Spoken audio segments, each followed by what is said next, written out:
Where did obesity start for you? Where did obesity start for you? To be honest, I think it started in my household growing up. Obesity started for me in kindergarten. You know, when you're a kid, your metabolism moves fast. At the time, I'm just being a kid playing sports. I didn't really recognize what was going on, but I think that it had a lot to do with my childhood, just the way that we ate in the house. You know, we didn't really have knowledge about nutrition or any of that. We just ate hamburger helper. We ate Oreos, cereal, mac and cheese, sloppy joes, fire, by the way. My earliest memory of a diet, my earliest memory of a meal replacement was at daycare. And I walked up to the counter to get lunch. I remember them telling me that I couldn't eat what all the other kids had because my family or my grandma or my mom, I can't remember which one, but they said that I had to eat what they brought me. And what they brought me was, I think it was like a salad and some turkey meat or something like that. But that's my earliest memory. I've been overweight my whole entire life. I think just not having healthy eating habits or like a routine. I've just never had a healthy relationship with food. Food was a space of comfort. Food was my best friend. Food was reliable, consistent. It made me feel good. It pushed away the things that I was dealing with, whether it was my dad wasn't coming around or there were some issues happening at home. Me and my mom didn't have the best relationship. A lot of things that I couldn't put into perspective, a lot of emotional trauma that was happening that I couldn't navigate on my own. I went to food and it just became a space that it was a natural part of my life and I accepted it. How did those patterns lead into your relationship with food in adulthood?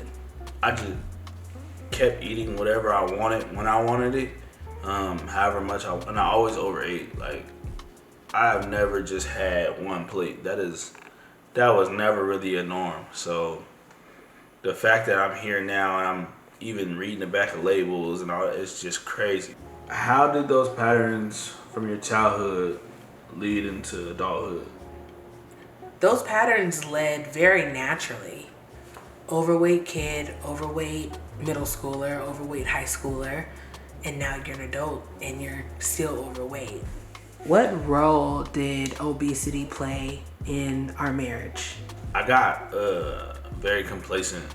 You cooked crazy good. I just got complacent and I just wanted to eat, like just kept on eating and was looking forward to all them fire meals you were cooking, even though, you know, they probably wasn't the best, but they were fire. So I just kept eating and gaining weight. And it was very convenient, right? It was definitely convenient coming home from work, not having to cook, not having the plates already there. I'm not about to, fight it.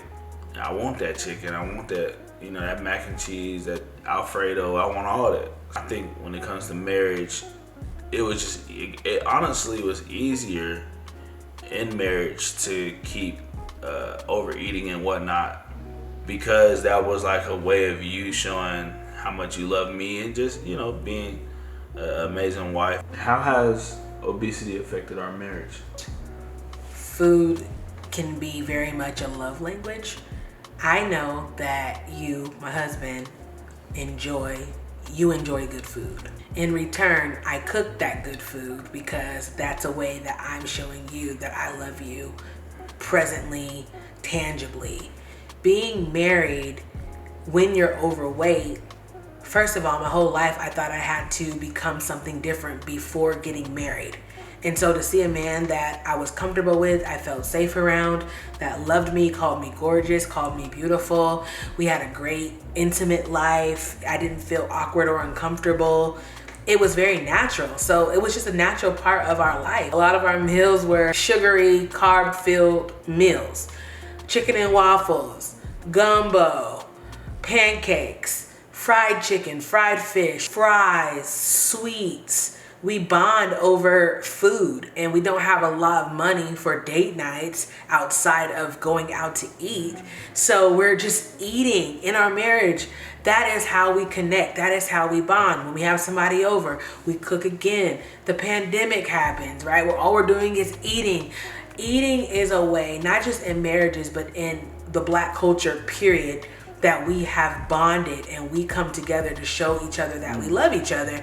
And so I think it just affects your marriage because you're doing all this stuff for love, and you recognize that you need another way to show that you love a person, because the way that you're loving them is actually not healthy for your body, for your mental health, and for each other. It just becomes this really unhealthy pattern, and it continues because that's all you know. So we have tried losing weight multiple times in our 7-year marriage. Why do you feel like this time is different?